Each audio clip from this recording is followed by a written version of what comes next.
Even so, it is a matter of public concern that so many councillors had shares in a company which would benefit from their own council's decisions.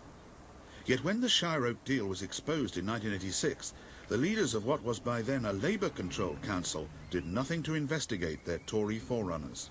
It just seems like it's become par for the course, really, and I don't think it should. I think we ought to get to the point where we're shocked by things like this, and we're really not that shocked anymore. The public may no longer be shocked by shadowy deals done in our local town halls, but we still like to think our national civil servants are incorruptible. Yet Freemasonry, which claims to demand high standards, is sometimes the breeding ground for corruption on a grand scale in the civil service.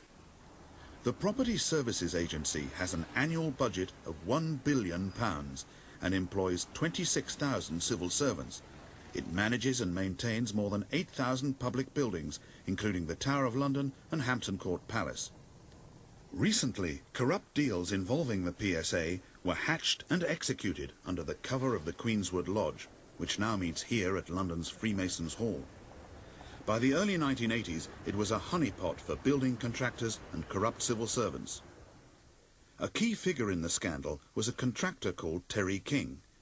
In 1981, King and a PSA officer, Eric Wenborn, were guests at a Queenswood Lodge ladies' night. Within a few months, both the builder and the civil servant were initiated as apprentice masons. Having been kept for a considerable time in a state of darkness, what in your present situation is the predominant wish in your heart? Light. Light. Brother Junior Deacon, let that blessing be restored to the candidate. While in a state of darkness, Wenborn had worked incorruptibly as a civil servant for 35 years. But within a year of becoming a Mason, he was flying off to Las Vegas, all expenses paid, courtesy of his crooked builder brothers in the Queenswood Lodge. In June 1988, at the Old Bailey, Wenborn pleaded guilty to 5 charges of corruption and conspiracy to obtain bribes. The jury heard how, throughout 1983, his Masonic brothers had paid £1,000 a month into a Jersey bank account in his wife's name, about another free holiday in Miami, how he bought his mistress a £33,000 flat with his bribes, as well as spending money on his own home and buying himself a new car. Brother Eric Wenborn was eventually jailed for 2 years, a sad end to a civil service career that had spanned 4 decades.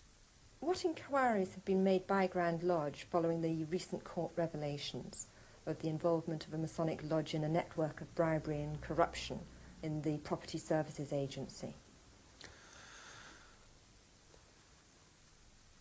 Freemasons who were convicted by the court have been dealt with and expelled, and we've inquired into the affairs of one lodge which seemed to be concerned, and we find that there was nothing Masonically improper about it, and we are now inquiring into the affairs of another one. But we expect that we'll find, as we did in the first lodge, that there was nothing in the lodge which encouraged these people or allowed them to break the law. Is this the Queenswood Lodge? I can't remember which one of the two it is. We sorted out. In the Queenswood Lodge there were 2 contractors, 1 PSA official and 1 GLC official, and all were convicted of bribery and corruption. Yes.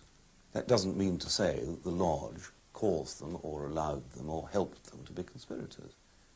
It's just an accident of life that these people happen to be in the same lodge. There might be a lot of other organisations that they belong to the same. It might be nice to think they all go to the same church. However nice it might be, these corrupt men did not all go to the same church. They did all go to the same lodge. But does it really matter if some Freemasons in public service have failed to meet the high standards of morality which the Brotherhood proclaims? Should the public care about petty Masonic abuse of power, such as afflicted Southend's housing department? The scandal itself may well seem petty, but underneath that petty scandal is a basic principle, and it's the principle that democracy can be strangled.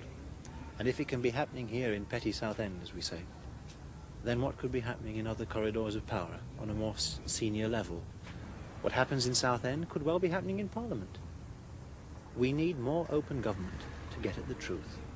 We represent the people, We are here in the name of the people, and we cannot have secret societies operating within a framework of democracy. It's a paradox, it's a nonsense.